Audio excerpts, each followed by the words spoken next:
दोस्तों नमस्कार। आज फिर एक कहानी के साथ, कहानी छोटी लेकिन सीख बड़ी, और सीख वही महान जिसे जीवन में उतारा जा सके। बात एक छोटे से शेर की है। एक जंगल का राजा शेर, जिसका एक छोटा शेर जिसका नाम उन्होंने प्यार से शेरा रखा।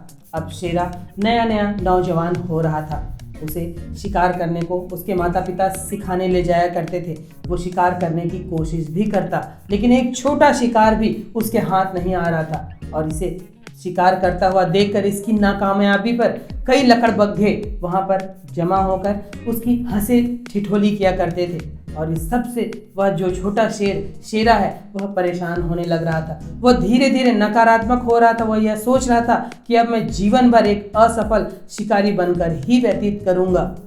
फिर वह कोशिश करता, लेकिन फिर वह नाकामयाब होता, और उधर लकड़बग्घे फिर उसके बारे में कुछ न कुछ कहने लगते, उसकी हंसी उड़ाने लगते, उसका मजाक उड़ाने लगते। धीरे धीरे यह नकारात्मक हो रहा था। आसपास के कई शेर उसे समझाने की कोशिश करते, उसे पॉजिटिव बनाने की कोशिश करते, लेकिन बात नहीं बन रही थी। जब यह बात शेरा की माँ तक पता चला, तब शेरनी ने अपने बच्चे को अपने पास बुलाकर बताया कि यह दौर हम सब के साथ आया था। मैंने भी जब शिकार करना प्रारंभ किया था तो मैं भी नहीं कर पाती थी, लेकिन धीरे धीरे अभ्यास करते करते, अपने आप को सुधारते सुधारते मैं बहुत अच्छी शिकारी बन गई, और अब तो मेरा नाम एक कुशल शिकारी के तौर पर पूरे क्षेत्र में जाना जाता है।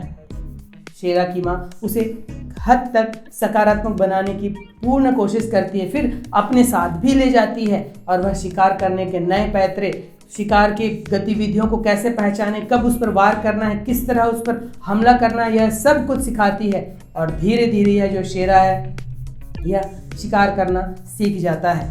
जब उसके हाथ पहला शिकार एक छोटा खरगोश आता है, तब वह बहुत प्रसन्न होता है और जाकर यह बात अपनी माँ को बताता है। माँ उसे और प्रोत्साहित करती है कि तुम यही नहीं और भी बहुत कुछ कर पाओगे।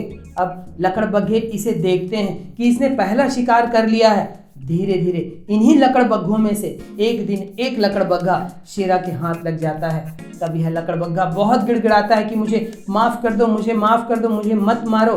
तब शेरा उसे कहता है कि मैं तुम्हें मारने वाला नहीं हूँ, मैं तुम्हें यहीं पर छोड़ूंगा, लेकिन तुम जाकर उन लकड़बग्घों को, अपने सारे साथियों को यह बताना कि मैं भी अब एक कुशल शिकारी हूँ और मैं तुम्हारी जान बख्श दे रहा हूँ। लेकिन तुम्हें यह बात वहाँ जाकर यह बताना है कि मैं भी अब कुशल शिकारी हूँ, और मेरे हाथ अब मेरे से अब हंसी मजाक मत करना। और धीरे धीरे शेरा अभ्यास करते करते उस क्षेत्र का एक कुशल शिकारी बनता है, और एक दिन जंगल का राजा भी बनता है। दोस्तों, छोटी सी कहानी, लेकिन यह हम सब के साथ होता है। हम सब शेरा की तरह जब कोई नया काम करते हैं या किसी चीज़ में अपने आप को पारंगत बनाने की कोशिश करते हैं, तब ये लकड़बग्घों के तरह लोग हमारी हंसी उड़ाते हैं, हमारा मजाक उड़ाते हैं, हमारे बारे में क्या कुछ नहीं कहते हैं। लेकिन हमें वहाँ पर एक गुरु की मदद लेनी होती है, एक मेंटर की मदद लेनी होती है, वह जो उस क्षेत्र पर सफल हुआ हो, वह जो उस क्षेत्र पर सही सलाह दे सकता हो। जिस तरह शेरा की माँ ने उसको एक नया राह दिखाया, एक प्रोत्साहित करने का मार्ग बताया और उसे एक कुशल शिकारी बना गई, वैसे ही जब हम जीवन में नकारात्मक हों, हमारे जो प्राण शक्ति है वह कम होने लगी, तब हमें एक गुरु की मदद लेनी चाहिए। गुरु धीरे धीरे हमें वहाँ से पारंगत बनाता है। फिर ये जो लोग हैं, हमें इन पर ध्यान नहीं देना है और इनकी मदद भी लेनी है।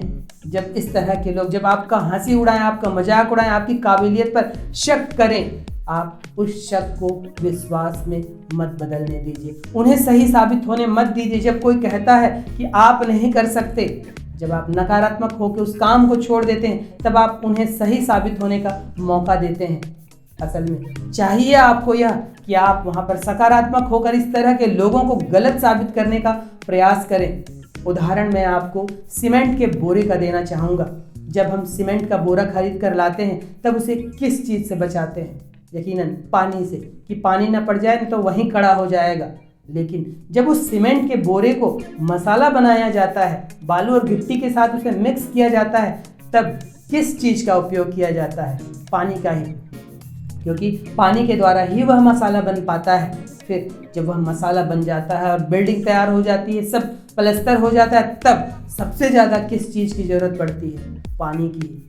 यही हमें अपने जीवन के साथ करना है। जब हम शुरू होते हैं तो हमें नकारात्मकता से बचना होगा, इस तरह के लोगों को नज़रअंदाज करना होगा, इग्नोर करना होगा। अर्थात वे पानी है और आप सीमेंट का बोरा। फिर जब आप कुछ प्रयास करते हैं, अपने आप को बदलते हैं, नई चीज़ें सीखते हैं, तब यही लोगों की वाणी, तू नहीं कर सकता, तेरे से नहीं होगा, तू तो रहने ही दे, यह मसाले का काम करेगा। यह पानी आपके मसाले में मिक्स होगा और जब यह मसाला तैयार हो जाएगा, यानी जब आप पूर्ण रूप से परिपक्व हो जाएंगे, उस काम में बिल्कुल परफेक्ट हो जाएंगे, तब आपको पानी ही पानी चाहिए, जितना अधिक पानी। अर्थात आप इस तरह के लोगों को ढूंढेंगे।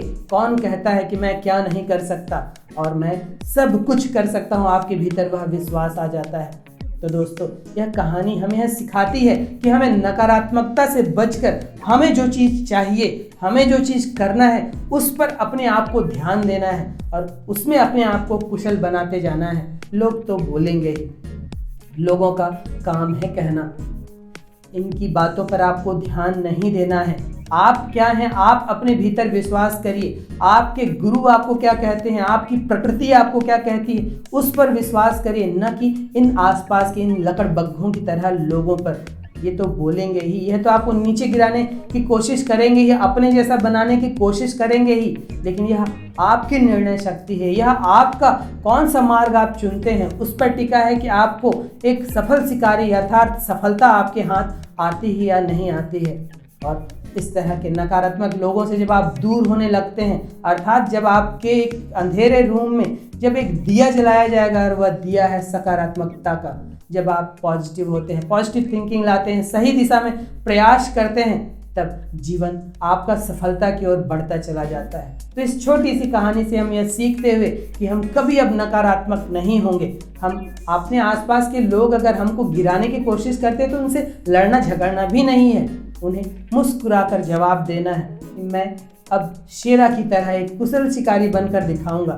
अपने गुरुजनों का सम्मान करना है, जो आपके भीतर प्रेरणा लाते हैं उनका सम्मान करना है। उनकी मदद के बिना आपके जीवन में सफलता आनी या तो विलंब हो सकती है या नहीं आ सकती है, तो उनका भी सम्मान करना है।